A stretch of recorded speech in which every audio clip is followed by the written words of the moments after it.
Welcome back. My name is David Hopper, and this video is part of a 26-part series that follows the alphabet from A to Z. Each letter represents an important part of the launch process for new ministries, new campuses, and new churches. In this video, we're talking about O, overcommunicate. I heard an illustration one time that really stuck with me. It was about this guy who was a pastor that always talked about funnels. We reach people in a lot of ways at the outer rim level, and we slowly funnel them through our process of assimilation and personal growth. He talked about it so much that one day he came in and the entire staff had decorated his office with funnels. It was on his lights and his desk and his bookshelf. It was hanging from the ceiling. Just a huge room of funnels as a bit of a prank. This guy, he was a little disturbed by it as he talked to his mentor. He told his mentor, "They just think it's a joke, and I think I sound dumb saying the same thing all the time." But his mentor, his friend, he said, "No, man, this is huge. You've spoken a concept so well that it's burned into your staff's brain. 9 times out of 10, this is the opposite, and most people have no idea what the vision is of their leader.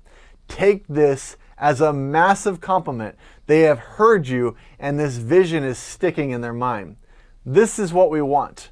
I'm not sure why, probably because I've been under so many leaders that they'll read a book, love it, change all of our core values and next steps to be based on this new book. The entire organization gets behind this new vision, and then the leader reads a new book. You're like, oh, everything changes." This is what most leaders call vision. The vision for the next year or the next season or just the next sermon series in our church world. Rather than having a long-term vision that everyone in the organization completely understands.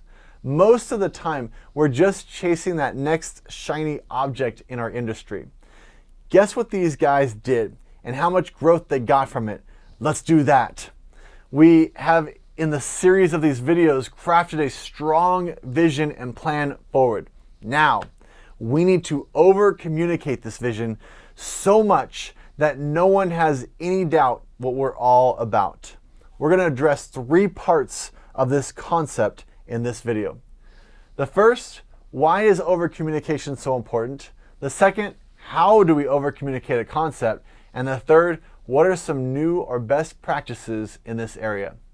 Part 1, why is over-communication so important? After all, you've told everyone the mission and the vision. Why don't they just get it? I mean, this is obvious. It's an obvious thought, but then 25 misunderstandings later, we eventually understand why this is so important. What we are not talking about is oversharing or dumping every thought on our team. It's not micromanaging to make sure that your employees are doing everything like you want them to. You do not want to blow up your team's inboxes with every thought in your head. We're talking about the bigger picture items that are incorporated in everything you're doing and say as an underlining theme.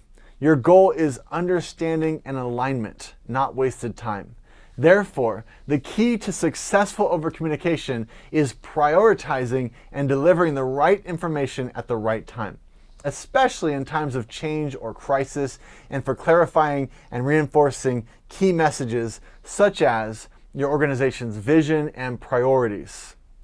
Part 2, how do we overcommunicate? First, we have to simplify the message. Remember the funnel example. That's why I love it. Everyone could visualize the main vision of the company in a very easy way. Be straightforward and concise on what you're doing as an organization and why. Be hyper-focused with what points are information that you're trying to communicate.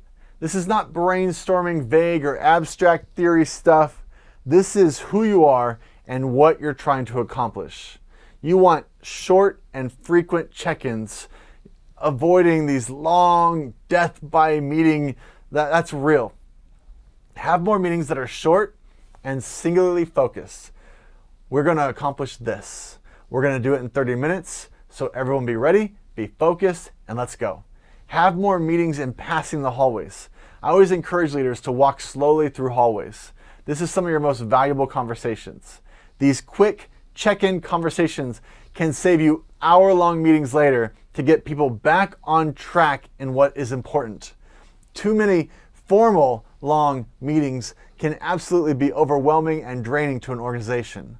You can do a 3-day retreat once a year or an all-day retreat a few times a year, and then just quick check-ins constantly. You will find yourself gaining far more ground than that weekly or bi-weekly 2-hour meeting. Breakfast and lunch make the best meetings.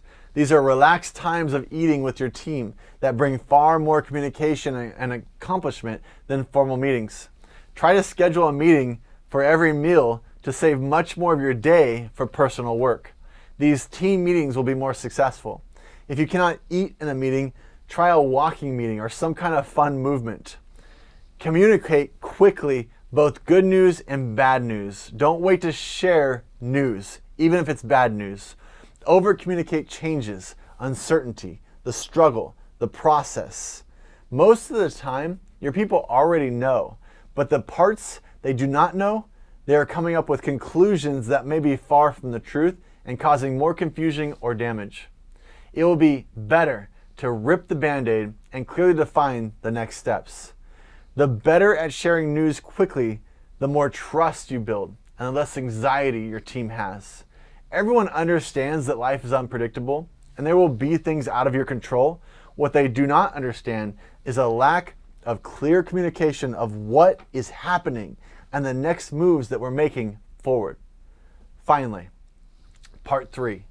What are some of the new or best practices to overcommunicate? I've said a few already, but first you have to have clarity on this vision. This homework should already be done when you worked on that elevator pitch of what you're doing. You describe your mission, your vision, your core values, your strategy, etc. in just a few sentences. Can you describe your vision using an illustration? See, the more clarity that you have on your vision keeps your organization focused, directed. Everyone's running in the same direction. It's clear.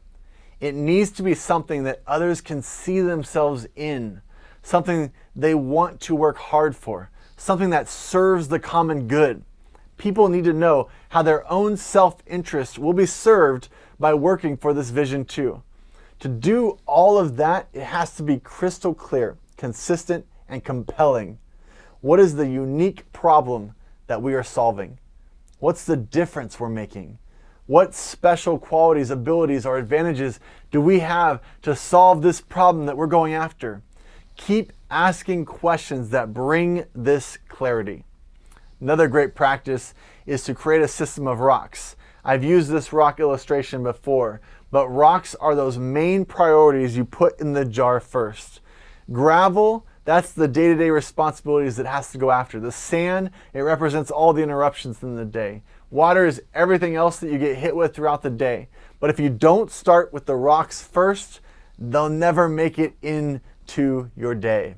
So the process here is that every 90 days, your team is meeting for a full day to review your vision and then determine what the rocks are for the organization. For the next 90-day period, we want to stay on track with these things. Use a whiteboard, list everything that needs to be accomplished in the next 90 days, and then drill down on the 10 to 20 items as you discuss and debate and determine these are the most important priorities moving forward. Finally, you make a decision. Do we keep this one as a main priority, or do we kill it, combine it with something else, put it off for the next quarter?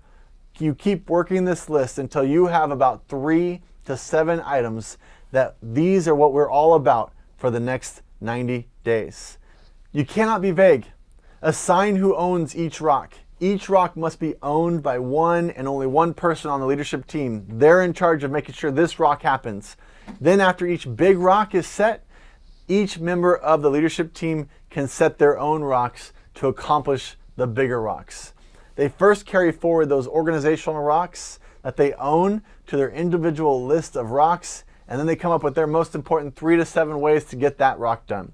Now, some of these items that got pushed down on the original whiteboard, they can be put into those subcategories, but just make sure you get those first rocks in. When all of this work is done, you create your rock sheet, and everyone understands the rock sheet. And the next time we get together for our one-on-one coaching, I want you to show me your rock sheet. What are those next 3 to 7 rocks for your organization? Create that rock list and a strategy to accomplish those rocks. Then stay laser focused for the next 90 days on those rocks. Over-communicate the importance of these 3 to 7 rocks for the organization and stay focused on winning these 3 to 7 goals for the next 90 days. And you too may have your staff pull a prank on you with that over-communicated goal that's stuck in their head. That's the win. I love this subject. I can't wait to hear about your 3 to 7 goals. You're going to over-communicate these things to your team. And the next time, we'll be talking about P, the power of prayer. That's a good one. Thanks for watching, and I'll see you in the next video.